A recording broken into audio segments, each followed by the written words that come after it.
अगर हम भारत के इतिहास पर गौर करें तो पहले भारत की सीमाएं अफगानिस्तान के पार जाकर ईरान को छूती थी।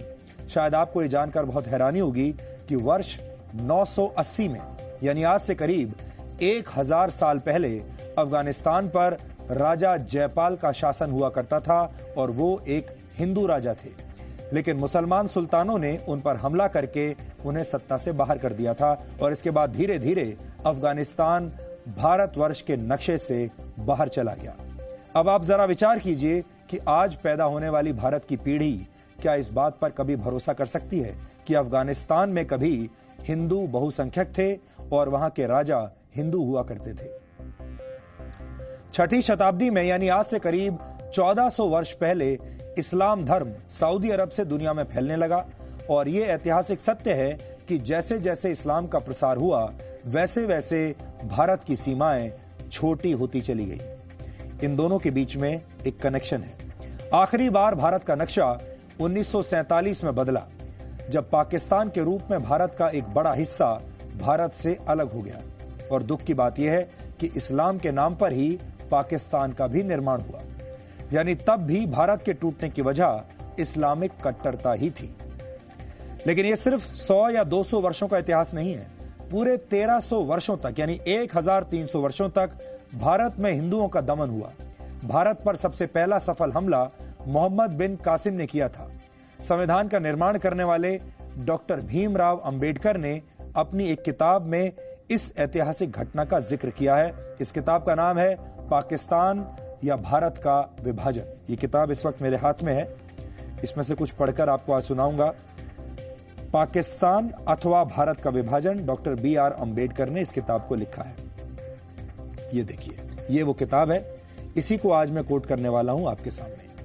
भारत पर पहला हमला करने वाले मोहम्मद बिन कासिम ने सिंध की विजय के बाद अरब के खलीफा हजाज को एक पत्र लिखा था। इस पत्र में क्या लिखा था, इसका जिक्र BR अंबेडकर की इस किताब में मिलता है। और क्या उसमें लिखा है मैं आपको बताता हूं। इसमें लिखा है, इस संबंध में हजाज को भेजे गए एक पत्र में मोहम्मद बिन कासिम का एक उल्लेख विचारणीय है। राजा दाहिर के भतीजे, उसके योद्धाओं और प्रमुख अधिकारियों को ठिकाने लगा दिया गया है और मूर्ति पूजकों को या तो इस्लाम में दीक्षित कर दिया गया है अथवा उन्हें तबाह कर दिया गया है। मूर्तियों वाले मंदिरों के स्थान पर मस्जिद और अन्य इबादत स्थल बनाए गए हैं। कुतबा पढ़ी जाती है, अजान दी जाती है ताकि निर्धारित घंटों पर इबादत हो सके। तकबीर और अल्लाहू अकबर की सदाएं हर सवेरे शाम गूंजती हैं। यह पत्र राजा के सिर के साथ भेजा गया था। इसे प्राप्त करने के बाद हज ने अपने सेनापति को निम्नलिखित पत्र भेजा। अब हजाज ने क्या वापस पत्र भेजा वो भी सुनिए।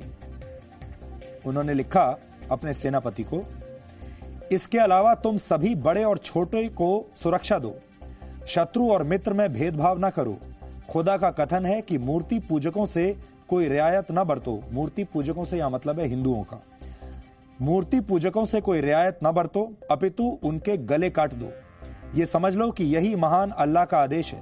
तुम्हें अभयदान देने के लिए तुरंत तैयार नहीं होना चाहिए, क्योंकि इससे तुम्हारा काम और बढ़ जाएगा।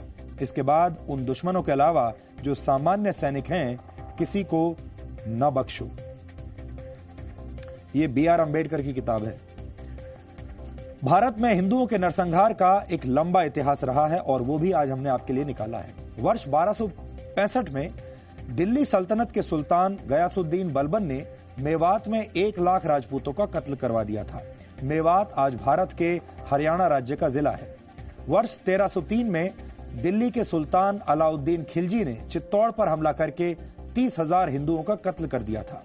वर्ष 1353 में तुगलक वंश के सुल्तान फिरोज शाह तुगलक ने बंगाल में 1,80,000 हिंदुओं का कत्ल करवाया और वर्ष 1365 से लेकर 1367 तक 2 वर्ष के अंदर 5 लाख हिंदुओं का कत्ल करवा दिया।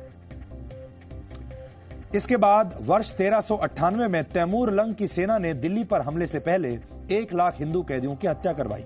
मुगल सम्राट अकबर ने नरसिंहपुर में 48,000 हिंदुओं का नरसंहार करवाया था। ये जगह अब मध्य प्रदेश में है और वर्ष 1568 में अकबर ने चित्तौड़गढ़ पर हमला करके 30,000 हिंदुओं को मरवा दिया था। इस हमले में 8,000 राजपूत महिलाओं ने जौहर कर लिया था, यानी खुद को मार डाला था। वर्ष 1338 में ईरानी हमलावर नादिर शाह ने भारत पर हमला करके 2 साल के अंदर 3 लाख हिंदुओं को मरवा दिया था। इसके बाद हिंदुओं को थोड़ी राहत मिली क्योंकि पंजाब में सिख और महाराष्ट्र में मराठों ने मुगल साम्राज्य की नींव हिला दी। लेकिन इसके बाद वर्ष 1947 के पहले भी हिंदुओं के कई नरसंहार हुए। वर्ष 1921 में केरल के मालाबार में 2000 से ज्यादा हिंदुओं को मार दिया गया था। इस नरसंहार की वजह खिलाफत आंदोलन को बताया जाता है। इसके बारे में भी हमने आपको कल पूरी जानकारी दी थी। और वर्ष 1946 में मोहम्मद अली जिन्ना ने पाकिस्तान की मांग मनवाने के लिए डायरेक्ट एक्शन डे की धमकी दी थी। तब कलकत्ता में दंगे हुए थे और इन दंगों में भी 7,000 से 10,000 के बीच हिंदू और मुसलमान मारे गए थे। और इसी साल नोआखाली में ही जिन्ना की मुस्लिम लीग के इशारे पर दंगे हुए जिसमें 5,000 हिंदुओं को मार दिया गया था।